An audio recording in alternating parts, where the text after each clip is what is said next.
Jacob was a handsome man of 36, tall and slender with dark hair and a smile, when he dared share it, that could bring light to a room. Clara's Matthew had only been a few years older than Jacob was now when he'd passed suddenly. She and Jacob had tried running the farm alone after that, but there was too much work, not enough time, and with economic bad times, well, they'd found themselves at risk of losing the house and their 60 acres. It had been Jacob, barely into his 20s at the time, who had come up with the idea of selling the candy Clara made for friends on special occasions. Mostly, they made fudge, a recipe Jacob had tinkered with over time. First, they had prepared it in their kitchen in their farmhouse, selling it at farmers' markets and such. In a year's time, they were bringing in more income from the candy than their farm. Then, 5 years ago, they'd taken a chance, sold a portion of their land to the Amish farmer next door, and bought a little house on Main Street in Bluebird. Bluebird was barely a town, more just a crossroad in the midst of thousands of acres of farmland and woodland. But tourists bound for Lancaster passed through it every day. The sales they made in their little store, plus the orders Jacob received from several shops in Lancaster on Englisher holidays, were enough to keep Clara and Jacob comfortable. She and her son had taken a tragedy and made sweets out of lemons. And it was a good life.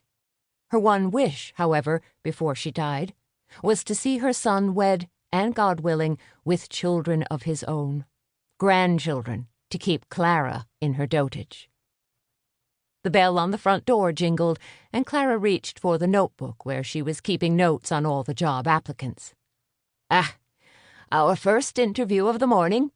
She threw up her hands in excitement, and then pushed through the swinging doors that led from the kitchen into the shop. "We don't need to hire anyone," Jacob shouted after her. Clara let the doors swing shut behind her, hoping her son's voice hadn't carried. "Good morning," she greeted. "You're right on time." 5 minutes early, in fact, she noted. She liked this young lady already. "Rose Bontrager, I'm guessing? I'm Clara." The young woman who was gazing through the glass at the candy counter turned to Clara. "Yeah, Rose, that's me." She smiled a smile that Clara thought might be one of the prettiest, most genuine she'd ever seen. Rose slipped out of her heavy wool cloak. "It's so warm and cozy in here. It feels wonderful. And the smell." She inhaled deeply. "Amazing. It's so nice to meet you, Clara." She tugged on one string of her black bonnet. "My cousin Mary told me you were hiring." "Yeah. Mary Byler, married to John Jr. Byler, right? A nice girl. Junior cuts our meadow when it gets too high." "She thought I might be suited to the job," Rose explained. The two women stood there in the middle of the candy shop, looking at each other for a long moment, sizing each other up, and then Clara made a clicking sound between her teeth. "I suppose we'll see about that, won't we?" Rose gave a nervous laugh, glanced at the floor, and then at Clara again. "I'm sorry. I'm just a little nervous.